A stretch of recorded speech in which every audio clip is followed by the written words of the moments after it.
या बातम्यांचे प्रायोजक आहेत मेसर्स पुरुषोत्तम नारायण गाडगीळ, सराफ आणि जवेरी यांच्या शाखा महाराष्ट्रापासून कर्नाटक पर्यंत वेगळ्या वेगळ्या डिझाईन्स आणि आकर्षक डिस्काउंटसह मेसर्स पुरुषोत्तम नारायण गाडगीळ।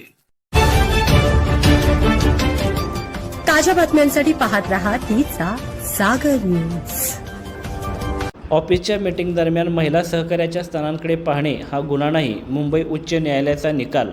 मुंबई उच्च न्यायालयाने एका गुप्तपणे पाहण्याच्या प्रकरणात महत्त्वपूर्ण निकाल दिला आहे। न्यायालयाने असा निकाल दिला आहे की महिला सहकार्याच्या शरीराकडे टक लावून पाहणे चुकीचे आहे, परंतु त्याला गुप्तपणे पाहण्याचा गुन्हा मानले जाऊ शकत नाही। न्यायालयाने हा निकाल बुधवार 8 एप्रिल रोजी दिला।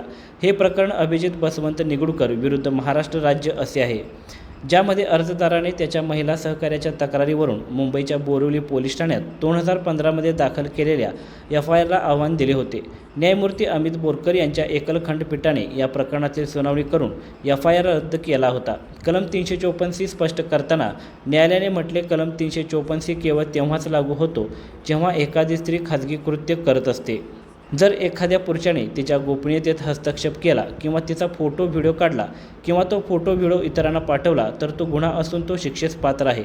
येथे खाजगी कृत्य म्हणजे अशी परिस्थिती जिथे स्त्रीला गोपनीयतेची अपेक्षा असते, जसे की जेव्हा ती शौचालय वापरत असते। न्यायालयाने म्हटले, एकमेव आरोप हा आहे की त्याने कार्यालयीन बैठकींदरम्यान त्या महिलेच्या स्तनांकडे एकटक पाहिले। हे अयोग्य वर्तन आहे, परंतु केवळ एकटक पाहणे हा परस्त्रीगमनाचा गुन्हा कलम 354C ठरत नाही। न्यायालयाने पुढे असेही म्हटले की कामाच्या ठिकाणी होणारे गैरवर्तन किंवा अपमान हा वेगळ्या प्रकारचा वाद असू शकतो, परंतु कार्यालयातील प्रत्येक तक्रारीला परस्त्रीगमनाचा गुन्हा कलम 354C मानले जाऊ शकत नाही। न्यायालयाने हे मान्य केले की कार्यालयातील वातावरण अस्वस्थ करणारे असू शकते, परंतु केवळ अशा तक्रारींच्या आधारे कलम 354C अंतर्गत फौजदारी खटला दाखल केला जाऊ शकत नाही।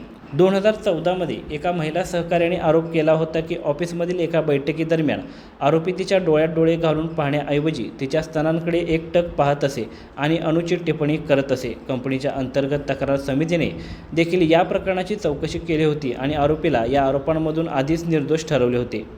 यानंतर त्या महिलेने 2015 मध्ये आरोपीविरुद्ध कलम 354C अंतर्गत FIR दाखल केला। 2015 मध्ये आरोपीने या प्रकरणाला आव्हान दिले आणि FIR रद्द करण्याची मागणी केली। आता 8 एप्रिल रोजी झालेल्या सुनावणीनंतर न्यायालयाने तो FIR रद्द केला आहे।